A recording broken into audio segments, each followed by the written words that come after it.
जनवरी 1897।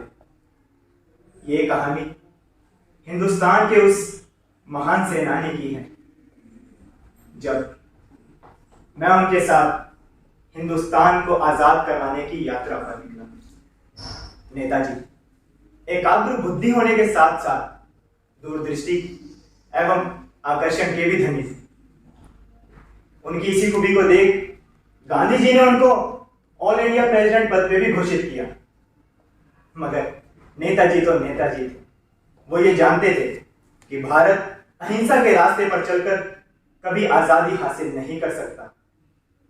उनका यही गर्म मिजाज देख गांधी जी ने उनको प्रेसिडेंट पद से हटाने का निर्णय भी किया। बापू, मैं आपके अहिंसा के रास्ते का मान करता हूं, मगर मैं ये नहीं मानता कि भारत अहिंसा के रास्ते पर चलकर आजादी हासिल कर सकता है। आधे से ज्यादा दुनिया अंग्रेजों के खिलाफ लड़ने के लिए तैयारी कर रही है। अगर ऐसे में हम अंग्रेजों का साथ देंगे तो हिंदुस्तान को कभी आजादी नहीं मिल सकती। फर्स्ट वर्ल्ड वॉर में भी तो हमने उनका साथ दिया था, बदले में हमें क्या मिला? जलियांवाला बाग। बापू, अगर जान देनी ही है तो अंग्रेजों के लिए क्यों, अपने देश के लिए क्यों नहीं? बापू, सोच भले ही हमारी विरुद्ध हो, मगर हमारी मंजिल एक है, हिंदुस्तान की आजादी। हमें जिसका इंतजार था वो वक्त आ गया है। हमें आपसी मतभेद भुलाकर और एकजुट होकर इस आजादी की लड़ाई में शामिल होना है। बरसों से हो रहे शोषण के कारण हिंदुस्तान गरीबी की चक्की में पिस रहा है। 2 वक्त की रोटी मुहाल है और इन सब का रामबाण इलाज है आजादी। गांधी जी और कांग्रेस के मतभेदों के बाद नेताजी का लक्ष्य साफ था। उन्होंने भारत में रहकर अंग्रेजों के खिलाफ चल रही गतिविधियों में शामिल होने के कारण कॉलेज से निष्कासित कर दिया गया, मगर उन्होंने तब भी हार नहीं मानी। अब वक्त आ गया है कि हम सब इस गुलामी की जंजीरों को निकालकर फेंक दें। हमारी मातृभूमि स्वतंत्रता की खोज में है। तुम मुझे खून दो, मैं तुम्हें आजादी दूंगा।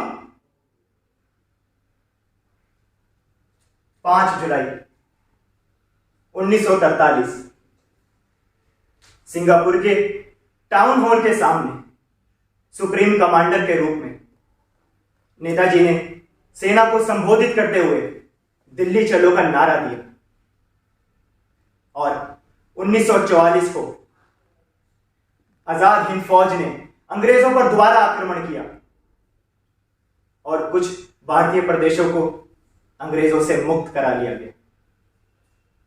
कहा जाता है कि जापान से आ रहे विमान में नेताजी की मृत्यु हो गई। नेताजी उसमें थे या नहीं, यह किसी को नहीं पता। नेताजी आज भी हमारे दिलों में जिंदा है। आज से 23 जनवरी को पराक्रम दिवस मनाने का निर्णय लिया गया है। जय हिंद।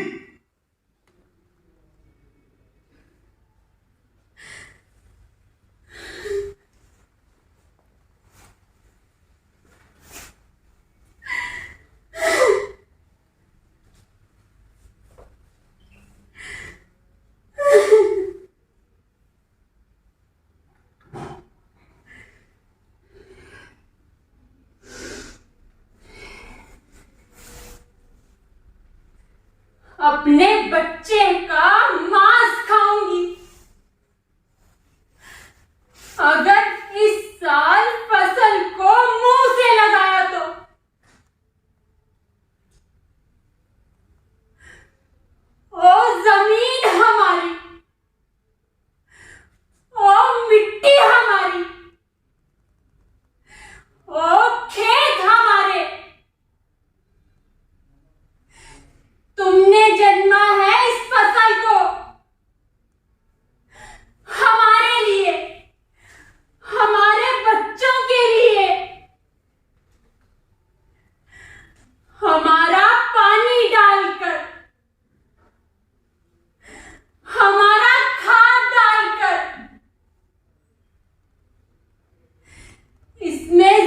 जिंदगी है हमारे बच्चों की। इसमें सांसें हैं हमारे बच्चों की। और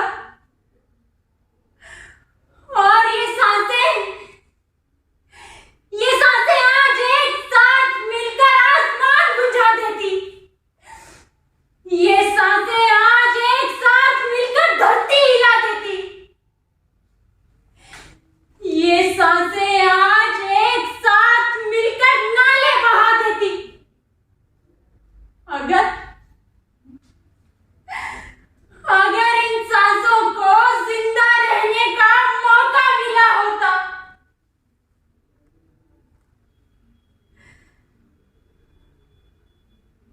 आज बैसाखी की शाम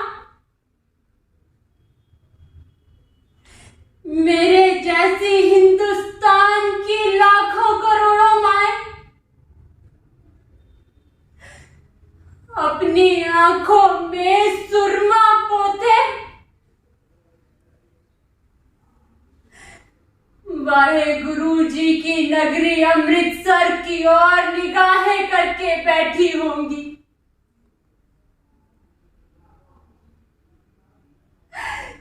जहां कटी है हमारी फसल,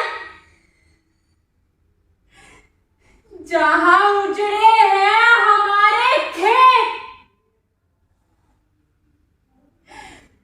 जहां वीरान हुई है हमारी बैसाखी, और जलिया के बाग में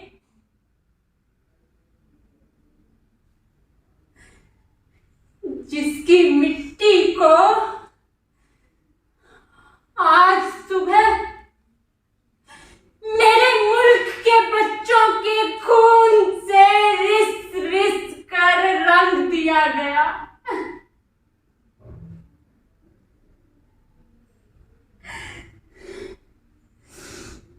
ओ गांधी, हमारे महात्मा, करते हैं हम हमारे बचे हुए बच्चों को तुम्हारे सपुर्दे, फेंकते हैं हम हमारे बच्चों की धड़कनों को तुम्हारी गोद में। ले जाओ उन्हें अपने साथ और बता दो उन दूर के सौदागरों को कि आज के बाद पंजाब में बैसाखी का मिजाज कुछ और ही होगा।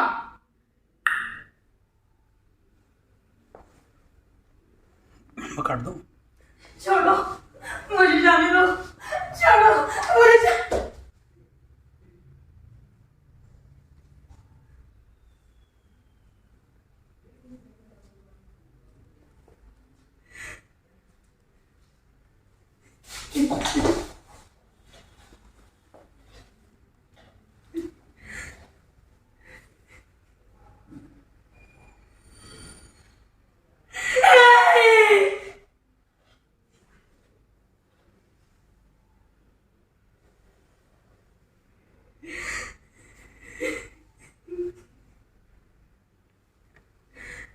मर गया, मर गया। देखो कैसे मरे हुए भी शाम से हंस रहा है इसका चेहरा। मैं पूछती हूँ किसके लिए मरा ये? मेरे, हमारे, तुम्हारे, किसके लिए? उन लोगों के लिए जो अपनी जिम्मेवारी तक नहीं समझते, उन लोगों के लिए ये हिंदुस्तानी मरकर शहीद हो गया।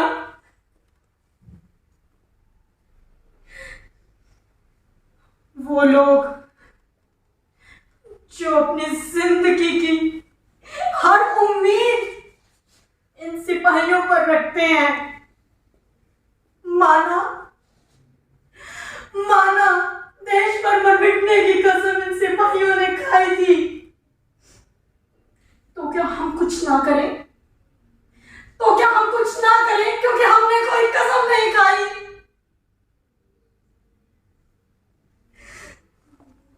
हमारे लिए ये सैनिक मरकर शहीद हो गया और हम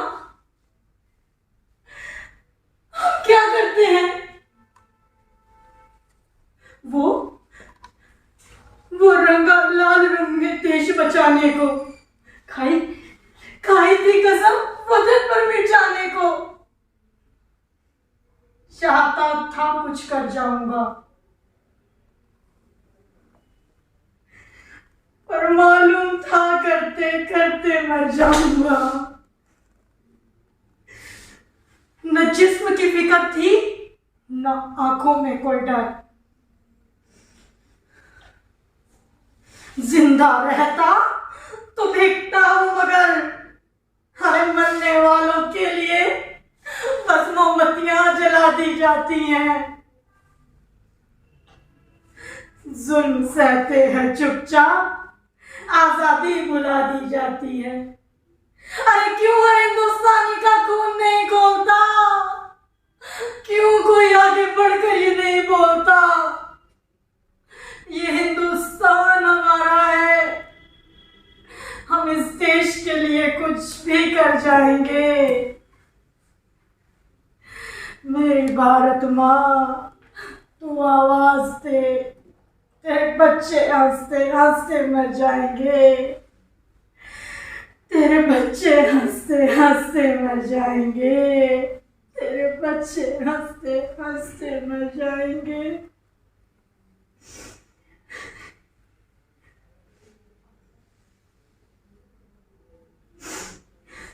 तेरे बच्चे हंसते हंसते मर जाएंगे। तेरे बच्चे हंसते हंसते मर जाएंगे।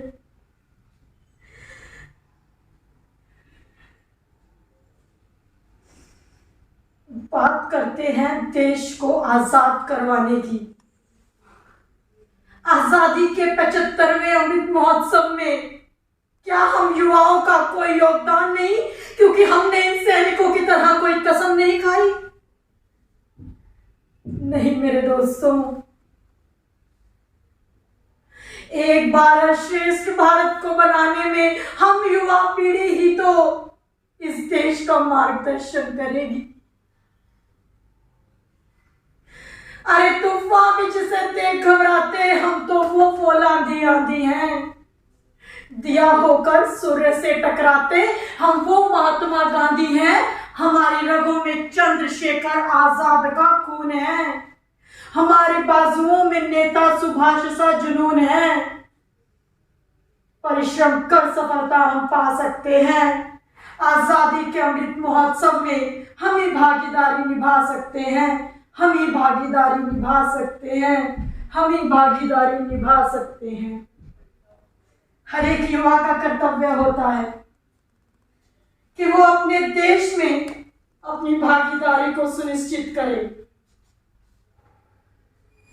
हमारे वीर जवान जो शहीद हुए केवल हमारे लिए, और आज हमें शपथ लेनी चाहिए कि जब आज 75वें अमृत महोत्सव के तहत युवा पीढ़ी की भागीदारी सुनिश्चित करने के लिए हमें आगे लाया जा रहा है, तो हम उन वीर जवानों को सच्ची श्रद्धांजलि दें। और सच्ची श्रद्धांजलि होगी कर्तव्य लेकर, और यह कर्तव्य होगा एक युवा पीढ़ी का। तुम्हारी कुर्बानी को हम बर्बाद नहीं होने देंगे। जो ये लाल रक्त है इसे बर्बाद नहीं होने देंगे। इसे बर्बाद नहीं होने देंगे। जय हिंद। नमस्कार। मैं बचपन में अपने दादा से कहानी सुनते आया, और मेरे दादा की सुनाई हुई कहानियों के जो पात्र होते थे उनके चरित्र मेरे दिमाग में रच बस जाया करते थे। फिर चाहे वो रामायण के राम हो या फिर कोई क्रांतिकारी। एक ऐसे ही क्रांतिकारी की कहानी मेरे दादा मुझे सुनाया करते थे, जो थे भगत सिंह। एक सुंदर नौजवान युवक जो शायद खुद भी एक क्रांतिकारी परिवार से संबंध रखते थे। शायद उनके परिवार वालों ने भी उन्हें क्रांतिकारियों की खूब कहानियां सुनाई होंगी, जिनकी बदौलत उनमें इंकलाब की चिंगारी लगी। और ये चिंगारी आग में तब बदली जब महज 12 साल की उम्र में उन्होंने जलियांवाला बाग हत्याकांड को देखा। जनरल डायर के ऑर्डर्स के तहत करीब 12 से 15 मिनट तक लगातार अंधाधुंध फायरिंग की गई। उस हत्याकांड को देखने के बाद भगत सिंह ने मन ही मन अंग्रेजी हुकूमत से नाको चंपाने की सोची। उस वक्त 1920 के असहयोग आंदोलन में महात्मा गांधी जी के साथ बढ़ चढ़कर भाग लिया। लेकिन जब 1922 में चोरी हत्याकांड के बाद गांधी जी ने असहयोग आंदोलन वापस लेने की बात कही, तब भगत सिंह बहुत आहत हुए। लेकिन फिर भी वे क्रांतिकारी गतिविधियों में संलग्न रहे और उसके बाद राम प्रसाद बिस्मिल जी और अन्य नेताओं द्वारा गठित HRA पार्टी में जाने के ठाने। वहां जब वो राम प्रसाद बिस्मिल जी से मिले, तब राम प्रसाद बिस्मिल जी ने उनसे पूछा कि भाई भगत सिंह, तुम HRA पार्टी में क्यों आना चाहते हो? तब भगत सिंह ने जवाब दिया, मेरा HRA पार्टी में आने का उद्देश्य वही है जो आप सबका है, भारत की आजादी, और मैं इसे लड़कर अंग्रेजी हुकूमत से छीनना चाहता हूं। मैं चाहता हूं कि आने वाली युवा पीढ़ी इस आजादी की कदर कर सके। हमसे पहले भी भारत के बहुत वीर जवानों ने अपनी जान हंसते हंसते भारत मां के लिए वक्फ कर दी, लेकिन शायद वो अपनी मौत का वक्त और अंजाम तय करना भूल गए। और शायद हिंदुस्तान के स्वाधीनता संग्राम के पिछले 100 वर्षों के इतिहास में यही सबसे बड़ी कमी रही। मैं चाहता हूं कि मैं अपनी मौत को सजाऊं। मैं ये चाहता हूं कि मेरी मौत अंग्रेजी हुकूमत के ताबूत पर आखिरी कील साबित हो।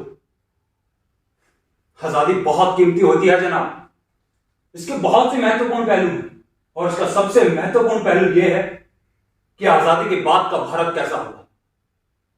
आजादी हमें बहुत सही तरीके से चाहिए, और कहीं अगर ये हमें गलत तरीके से मिल गई तो मुझे ये कहने में जरा भी हिचक नहीं कि आज से 70 वर्षों के बाद के हालात भी ऐसे ही होंगे।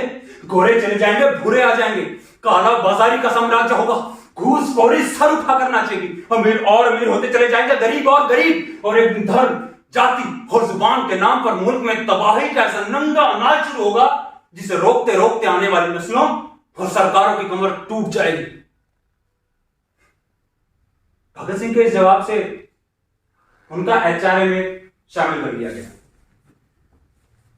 फिर वहां पंडित जी के साथ मिलकर उन्होंने अंग्रेजी हुकूमत को बहुत झटके दिए, फिर चाहे वो पार्लियामेंट में बम गिराना हो या फिर सॉन्डर्स का कत्ल करना हो।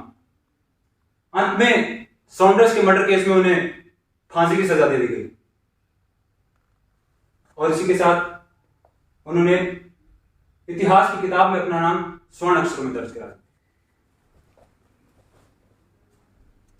दिल से न निकलेगी वतन की उल्फत, मेरी मिट्टी से भी खुशबुए वतन न आएगी।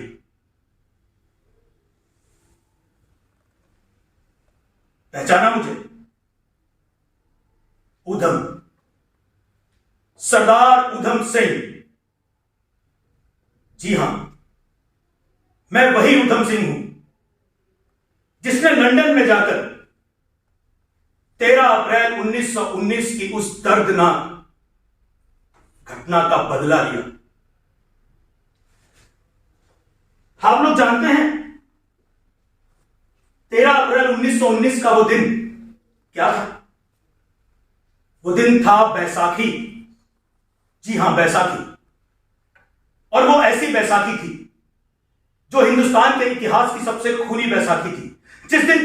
जिस दिन बाप चीखा था, जिस दिन बच्चा चिल्लाया था, और जिस दिन हजारों लोगों की लाशें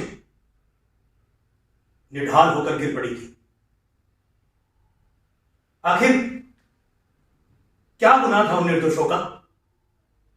वो एक ऐसे एक्ट का ही तो विरोध कर रहे थे कि जिसके तहत किसी भी हिंदुस्तानी को बिना अदालत में पेश किए जेल में बंद कर दिया जाए। Raoult act. जी हां, आज भी जब उस दिन को सोचता हूं तो मेरी आंखों के आगे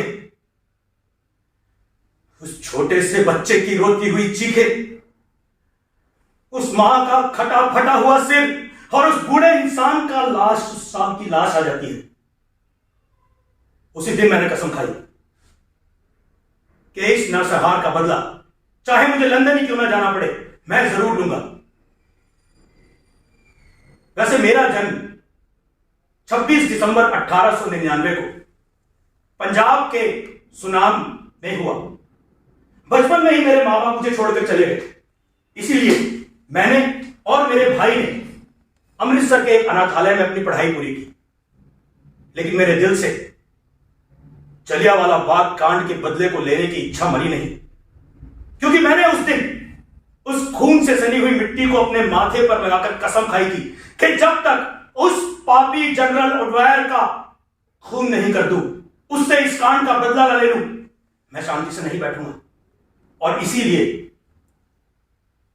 लंदन जाकर 1940 में कोक्सटन हॉल में जब वो जनरल डायर एक अधिवेशन को संबोधित कर रहा था, उस वक्त मैंने अपनी किताब में उसको बीच से काटकर उसमें बंदूक छुपाकर जैसे ही उसने बोलना शुरू किया, था था था था था, कई गोलियां उसके सीने में उतार दी। तब जाकर मेरी रूह को, मेरे मन को आजादी मिली। अंग्रेजी हुकूमत ने मुझे गिरफ्तार कर लिया। मैंने भी हंसते हंसते अपनी गिरफ्तारी दी। अदालत में मेरा केस भी लड़ा गया, लेकिन ब्रिटिश हुकूमत मेरी बात सुनने को राजी नहीं हुई और उन्होंने मुझे बिना मेरी बात सुने मौत की सजा सुना दी।